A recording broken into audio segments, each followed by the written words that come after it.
Hi guys, welcome to B banker. स्वागत है आपका आज की क्लास में। आज की वीडियो में मैं हूं प्रीति मैम और आज मैं लेकर के आ गई हूं आपके लिए एक और नई ज़बरदस्त वाली क्लास। आज की क्लास में 9 ऐसे शब्दों को पढ़ेंगे जो वाक्यों की जान हैं। जी हाँ, वाक्यों की वाकई में ये 9 के 9 शब्द जान हैं। तो अगर आपको अपनी अंग्रेजी को जानदार बनाना है तो इन 9 शब्दों को और इनके अर्थ को और इनके इस्तेमाल को और इनसे जुड़े हुए रूल्स को जरूर जान लीजिए। चलिए शुरू करते हैं आज की क्लास। उसके पहले अगर चैनल पर नए हैं, पहली बार इस क्लास को देख रहे हैं, जल्दी से कर लीजिए चैनल को सब्सक्राइब करते वक्त इस बेल आइकन को जरूर दबा लीजिएगा ताकि जब भी हमारी कोई नई क्लास आए आपको जरूर पता लग जाए। सीधे सीधे आइए, जुड़ जाइए हमारे साथ टेलीग्राम पर। हमारी रोज की क्लासेस को फोन तक पाने के लिए, हमारी ई बुक्स, फ्री कोर्सेज की जानकारी प्राप्त करने के लिए और भी ढेरों कुछ। तो जिम्मेदार छात्र बनिए, सही चैनल पर जुड़िए। चलिए आज शुरू करते हैं। इन 9 शब्दों की जो यात्रा है उसको शुरू करते हैं। सबसे पहला जो शब्द है हमारे पास, जो कि काफी इस्तेमाल होता है और काफी कंफ्यूजन भरा होता है स्टूडेंट्स के बीच में, पहला शब्द है कुड। COULD।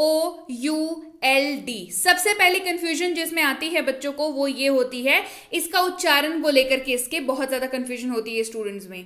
इसको मैं बता दूं आपको, इसको पढ़ते हैं कुड। क्या पढ़ते हैं? कुड पढ़ते हैं। सबसे पहली चीज ये आपको समझ लेनी है। और इसमें जो एल है, कुड क्यों हो जाता है? देखिए स्पेलिंग क्या है, COULD। तो ल का जो उच्चारण है वो इसमें नहीं होता है। एल जो है वो चुपचाप बैठता है, यानी कि साइलेंट होता है। Could, COULD, could.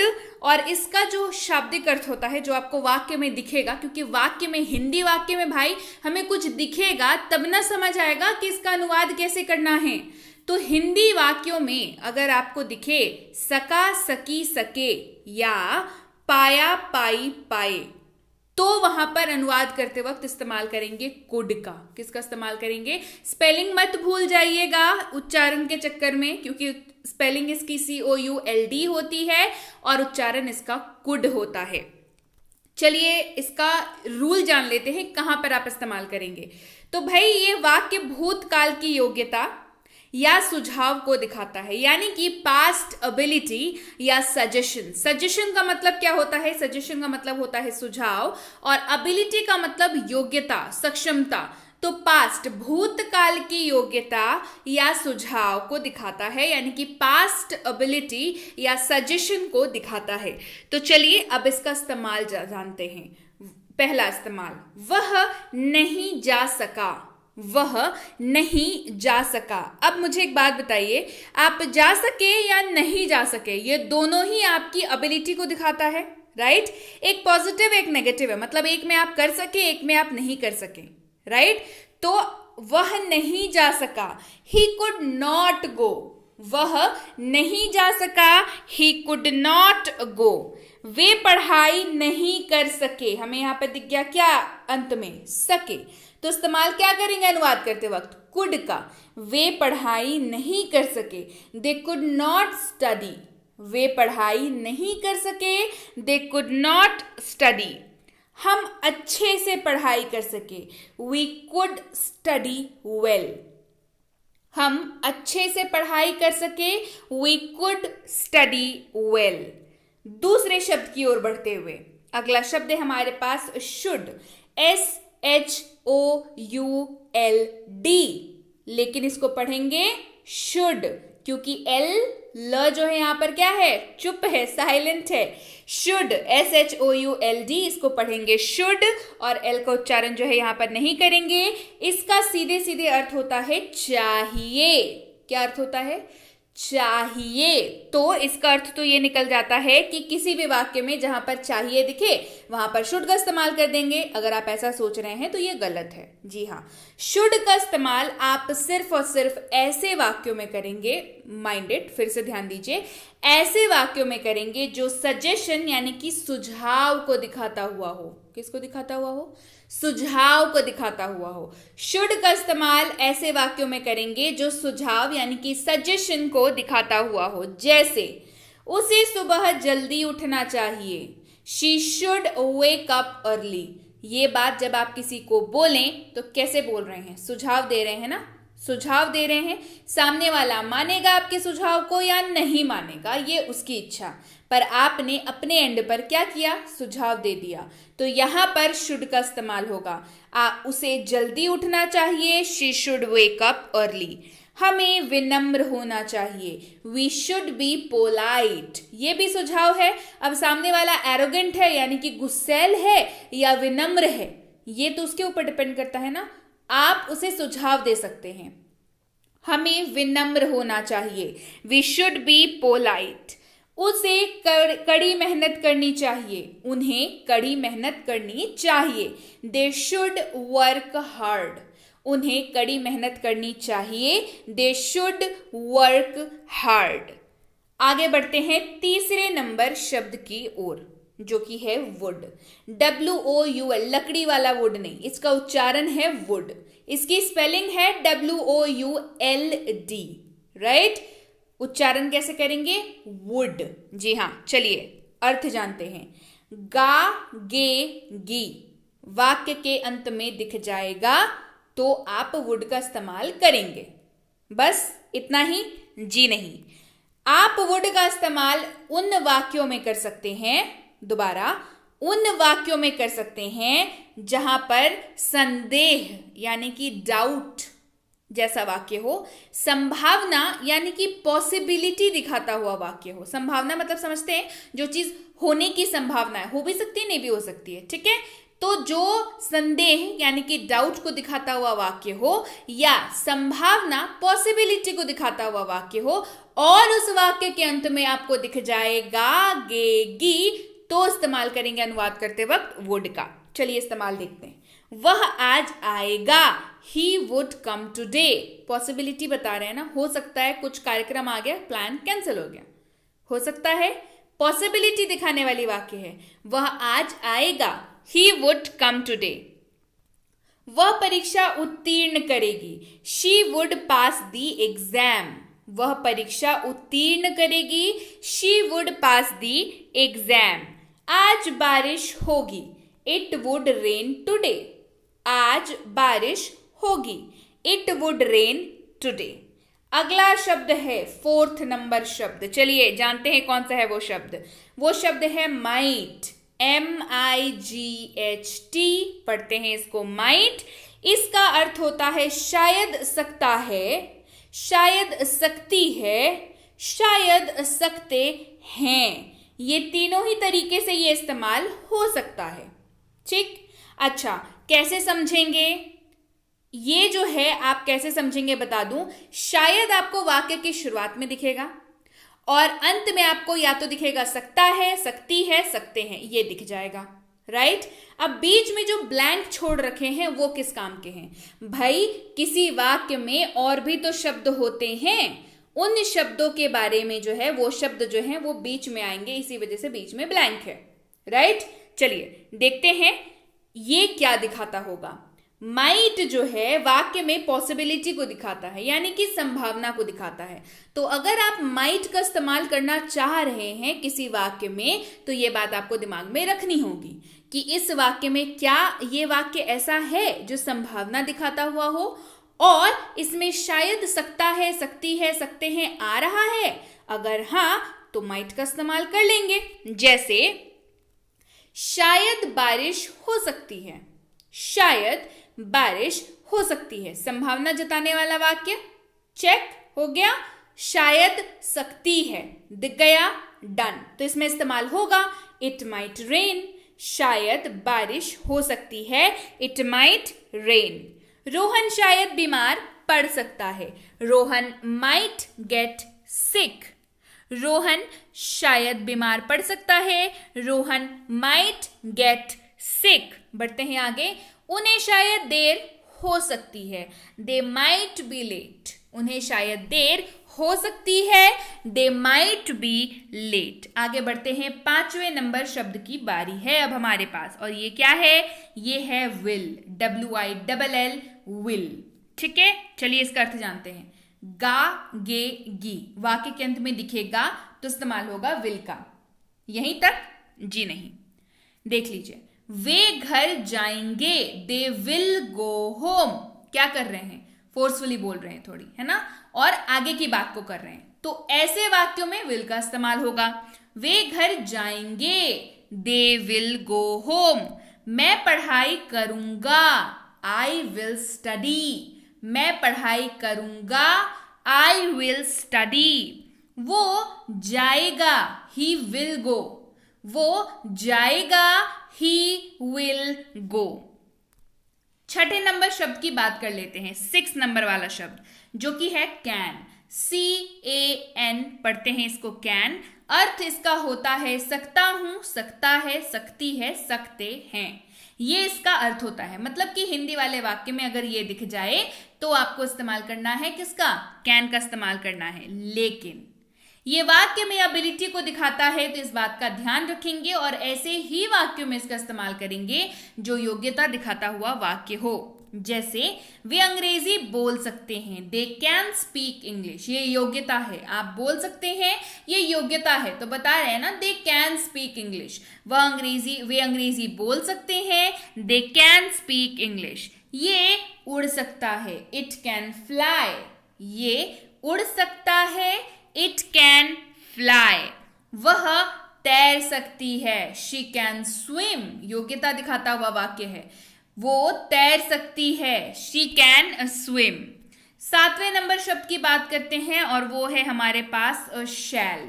SHALL पढ़ते हैं इसको, शैल। इसका अर्थ होता है गा, गे, गी। जी हाँ, इसका यही अर्थ होता है और इसका इस्तेमाल जो है आपको जानने की जरूरत नहीं, क्योंकि अब ये व्यवहारिक तौर पर स्पोकन इंग्लिश में इस्तेमाल नहीं होता है। सो टेंशन नॉट, एक शब्द हमारी लिस्ट से हो गया कम।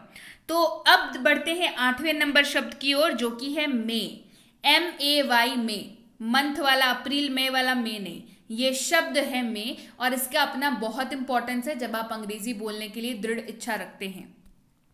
सबसे पहले इसका जानते हैं कि अर्थ क्या होता है। सकता हूं, सकता है, सकती है, सकते हैं, ये दिख जाएगा तो अनुवाद करते वक्त मे का इस्तेमाल करेंगे और यहीं पर आ जाएगा कंफ्यूजन कि तब कैन का इस्तेमाल कहां करेंगे। जी, कैन का इस्तेमाल बता चुकी हूं, संभावना जो आप में जो है ऐसे वाक्यों में इस्तेमाल करेंगे जहां पर आपको संभावना दिखे और कैन का इस्तेमाल करेंगे जहां पर एबिलिटी दिखे। में संभावना दिखाएगा, कैन क्षमता दिखाएगा, एबिलिटी दिखाएगा। तो वाक्य में जब संभावना यानी कि पॉसिबिलिटी दिखानी हो, अनुमति परमिशन लेनी हो, अनुरोध यानी कि रिक्वेस्ट करना हो, तो मे का इस्तेमाल करेंगे। क्या क्या बताया, संभावना जतानी है, पॉसिबिलिटी दिख रही हो अगर, परमिशन लेना है और रिक्वेस्ट करना है, तो इन तीनों केसेस में अगर ऐसा तीनों केसेस को मैच करता हुआ कोई वाक्य है तो ध्यान रखिए उसका अनुवाद करते वक्त मे शब्द का इस्तेमाल करेंगे। हमें देर हो सकती है, वी मे बी लेट। आप घर से निकले, रोड पर जा रहे हैं, जाम लग गया, आपको लगा कि आए हमें तो देर हो सकती है, आपने कॉल करके बोल दिया जहां पे जा रहे हैं, भाई हमें देर हो सकती है, लेकिन तब तक आपका फोन काटते काटते जाम खुल गया, तो क्या आपके संभावना सही तो साबित नहीं हुई ना। मतलब आपने जो कहा वो सही चीज साबित नहीं हुई, आपने संभावना जताते हुए क्या कहा कि हमें देर हो सकती है, तो यहां पर क्या कहेंगे, we may be late. We may be late. क्या मैं अंदर आ सकता हूं, मे आई कम इन। अगर सामने वाले ने कह दिया नहीं मत आओ, बाहर रहो, जाओ, तो क्या कहेंगे, घुस जाएंगे क्या, नहीं। आप यहां पर क्या कर रहे हैं, रिक्वेस्ट कर रहे हैं। ये सामने वाले के ऊपर है कि वो अलाउ करेगा या नहीं करेगा। क्या मैं अंदर आ सकता हूं, मे आई कम इन। क्या मैं अंदर आ सकता हूं, रिक्वेस्ट कर रहे हैं, परमिशन मांग रहे हैं, राइट, तो यहां पर मे का इस्तेमाल हो गया। क्या मैं आपकी सहायता कर सकता हूं, मे आई हेल्प यू। क्या मैं आपकी सहायता कर सकता हूं, मे आई हेल्प यू। सामने वाले ने कहा नहीं जाओ, मुझे नहीं चाहिए सहायता, तो करेंगे क्या, नहीं करेंगे, यहां पर मे का इस्तेमाल करेंगे। करेक्ट। चलिए आगे बढ़ते हैं और ये शब्द है हमारे पास 9वां नंबर शब्द, 9th नंबर वर्ड है हमारे पास जो कि है मस्ट। MUST, must. और ये मस्ट शब्द है जो आपको आना ही चाहिए। चलिए जानते हैं इसका अर्थ क्या है। इसका अर्थ होता है अवश्य चाहिए, कहा ना, आना ही चाहिए, तो मस्ट है ये शब्द को जानना। मस्ट यानी कि अवश्य चाहिए और ये वाक्य में दृढ़ आवश्यकता, दृढ़ आवश्यकता मतलब समझते हैं, जो चीज होनी ही चाहिए, मतलब चाहिए मतलब चाहिए, फर्म नेसेसिटी को दिखाता है। मस्ट वाक्य में फर्म नेसेसिटी को दिखाता है, दृढ़ आवश्यकता को दिखाता है। जैसे उसे अवश्य जाना चाहिए, ही मस्ट गो। ऐसे ही नहीं बोल रहे कि हाँ ठीक है चले जाओ, नहीं, उसे अवश्य जाना चाहिए, ही मस्ट गो। जैसे ही मस्ट का इस्तेमाल कर दिया ना तो ये फर्म नेसेसिटी को दिखाता है, दृढ़ आवश्यकता को दिखा दिया। उसे अवश्य जाना चाहिए, ही मस्ट गो। मुझे अवश्य उनकी मदद करनी चाहिए, आई मस्ट हेल्प देम। जैसे ही मस्ट आ गया ना मतलब अब तय है कि आप मदद करेंगे, है ना, क्योंकि ये दृढ़ आवश्यकता को दिखाता है, फर्म नेसेसिटी को दिखाता है। मुझे अवश्य उनकी मदद करनी चाहिए, आई मस्ट हेल्प देम। उन्हें अवश्य एक कार खरीदनी चाहिए, they must buy a car. उन्हें एक कार अवश्य खरीदनी चाहिए। दिक्कत हो रही है भाई, सामने वाले देख रहे हैं ना, लोग देख रहे हैं तो लोग आपस में बात करते हैं ना कि बहुत दिक्कत है, उनको एक कार अवश्य खरीदनी चाहिए। They must buy a car मतलब कितनी नेसेसिटी है समझ सकते हैं आप, है ना। उन्हें अवश्य एक कार खरीदनी चाहिए, they must buy a car. तो यहां पर हमने मस्ट शब्द का इस्तेमाल कर लिया, राइट। तो चलिए, ये आज की क्लास जिसमें 9 शब्द हमने ऐसे पढ़े जो वाक्यों की जान है। जी हाँ, इन शब्दों को अगर आप वाक्य में इस्तेमाल नहीं करेंगे तो मान के चलिए सक्सेसफुली आप अंग्रेजी बोलने के सफर में एक कदम पीछे हैं अभी भी।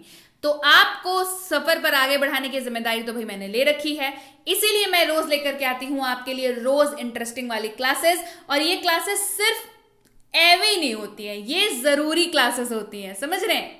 फ्लुएंट बोलना है, कमेंट्स में आता है फ्लुएंट अंग्रेजी बोलनी है मैम, एकदम बिना रुके अंग्रेजी बोलनी है, तो भाई ये जो लूप होल्स हैं, मतलब जहां जहां पर आप रुकते हैं उन गड्ढों को भरना जरूरी है, और ये सारे शब्द उन्हीं गड्ढों को भरेंगे। तो भाई चलिए जल्दी से अपनी जो अंग्रेजी बोलने की जो जर्नी है, जो रोड स्मूथ होगा तो गाड़ी जो है सर पर दौड़ेगी। तो अपनी गाड़ी को दौड़ाने के लिए आपको करना है बी बैंकर को सब्सक्राइब। जी हाँ, मुझे पता है आपने कर लिया है, पर जल्दी से अगर नहीं किया है, बाई चांस भूल गए हैं क्लास में, तो कर लीजिए और बेल आइकन दबा दीजिएगा। इसके साथ ही टेलीग्राम पर जल्दी से आ जाइए ताकि वहां पर आपको रोज की क्लासेस मिल सके, आपको एक भी दिन आप मिस ना करें अंग्रेजी की क्लास।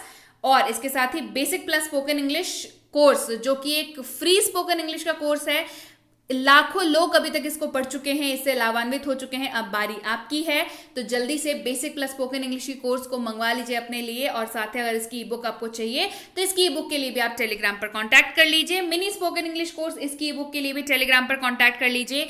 टेलीग्राम पर कैसे आएंगे, टेलीग्राम पर सर्च करेंगे बी बैंकर लिख करके, सबसे पहला सर्च मिलेगा, 14,500 से ज्यादा सब्सक्राइबर्स मिलेंगे आपको, लिखा हुआ मिलेगा बी बैंकर एजुकेशन सोल्यूशन। दोबारा, बी बैंकर एजुकेशन सोल्यूशन। जी हाँ, ये नाम जहां पर दिखेगा और 14,500 सब्सक्राइबर्स दिखेंगे तो आप समझ सकते हैं कितना बड़ा परिवार है, और आपको सिर्फ और सिर्फ यहीं जुड़ना है। एक जिम्मेदार छात्र की तरह आप सही चैनल से जुड़ेंगे तो आपकी जो एक्चुअल प्रॉब्लम्स हैं, जहां पर आप फंसते हैं, वो सॉर्ट आउट होगी, वो उसका समाधान आपको मिलेगा। लोगों ने मेरे नाम के चैनल खोल रखे हैं भाई, तो इनको मैं नहीं जानती, मेरे नाम का चैनल आपको नहीं मिलेगा, आपको मिलेगा बी बैंकर एजुकेशन सोल्यूशन। तो काइंडली आप सही चैनल के साथ जुड़िए। इस लिंक के साथ आएंगे तो समस्या ही खत्म हो जाएगी, सीधे ऑफिशियल पेज पर लैंड होंगे और ज्वाइन बटन क्लिक करके ज्वाइन कर सकते हैं।